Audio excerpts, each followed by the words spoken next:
যদি মনে করেন আমার কথাগুলো সঠিক, যদি মনে করেন আপনি আমার সাথে একমত, তাহলে ভিডিওটা সর্বোচ্চ শেয়ার করবেন।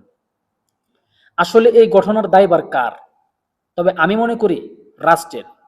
যেখানে সারা বিশ্ব এখন F-36 ব্যবহার করে, আর আমরা 1976-এর F-7 নিয়ে পড়ে আছি, তাহলে আমাদের জন্য এই দুর্ঘটনা অনিবার্য। আমাদের দেশে যে সরকারই আসুক না কেন, তারা দুর্নীতি নিয়ে ব্যস্ত থাকে। বাংলাদেশের আকাশে উড়ে দুর্নীতি, আর সেই দুর্নীতির কুফলই বইতে হয় আমাদের মতো সাধারণ জনগণের। তবে আপনারা কি মনে করেন? কমেন্টে জানাবেন। গত কয়েক দশকে আমাদের দেশে এরকম 7-8 জন মেধাবী পাইলট তারা দুর্ঘটনায় নিহত হয়েছে বা শহীদ হয়েছে, কিন্তু আদৌ কি সেই পর্যবেক্ষণ করা হচ্ছে?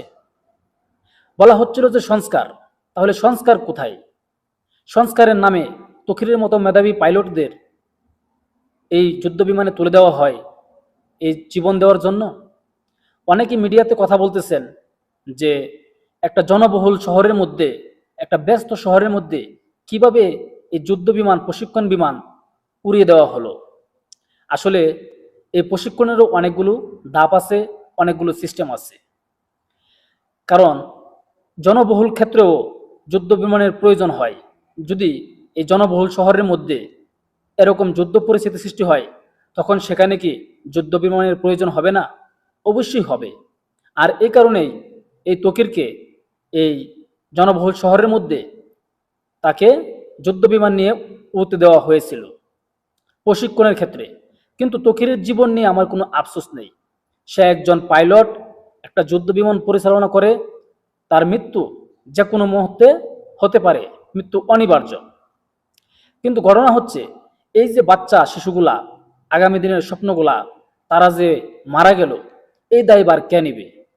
সরকার নিবে নাকি সিস্টেমে চলে যাবে? বিভিন্ন মাধ্যমে বিভিন্ন জায়গায় আমরা মিছিল, মিটিং, আন্দোলন দেখতে পাচ্ছি যে মৃতের সংখ্যা, মানে মৃতের সংখ্যা আসলে কত? কেউ কেউ বলছে শত শত, আবার মিডিয়াতে দেখা যাচ্ছে যে 19 থেকে 22 জন, এরকম কথাবার্তা হচ্ছে। আর এসব দেখে যখন সেখানে রাজনৈতিক দলের নেতারা মুভমেন্ট করে, তার সাথে কিন্তু শত শত নেতাকর্মীরাও মুভমেন্ট করে, আর এতে সমস্যা সৃষ্টি হয় আমাদের এই দেশের মেডিকেলগুলোতে, হাসপাতালগুলোতে। কিন্তু এখন প্রশ্ন হচ্ছে, এই যে আমরা এখনো F-7 নিয়ে পড়ে আছি, এটা কেন? এই সিস্টেম কি আমাদের দেশে বদলাবে না? সংস্কার নামে কি এগুলোই চলবে? সংস্কার বলা হয়েছিল, তাহলে যুদ্ধ বিমান যখন সে এই লেফটেন্যান্ট তকির আহমেদ যখন সে যুদ্ধ বিমান পরিচালনা করতে উপরে ওঠে, প্রশিক্ষণ দিতে উঠে, তখন কি ভালো করে তদন্ত করা হয়েছিল?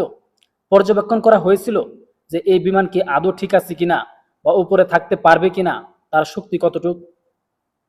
বিভিন্ন সূত্রে আমরা জানতে পারি একটা এই যুদ্ধ বিমানের মেয়াদ সর্বোচ্চ 25 বছর। কিন্তু এখন দেখা গেছে এই যুদ্ধ বিমান 1976-এর বিমান, যেখানে লক্ষ্য চক্কর বিমান, বর্তমানে এই বিমানকে লক্ষ্য চক্কর বিমান বলা হয়, সেই বিমান আমরা আজও ব্যবহার করতেছি। সেই 25 বছর কি পার হয় নাই? তাহলে আমাদের দেশে কেন এই সরঞ্জাম আসতেছে না? আর আসবেই কিভাবে? দুর্নীতি, লুটপাট, যেই সরকারি আসুক না কেন, এসবের মধ্যে মজে থাকে।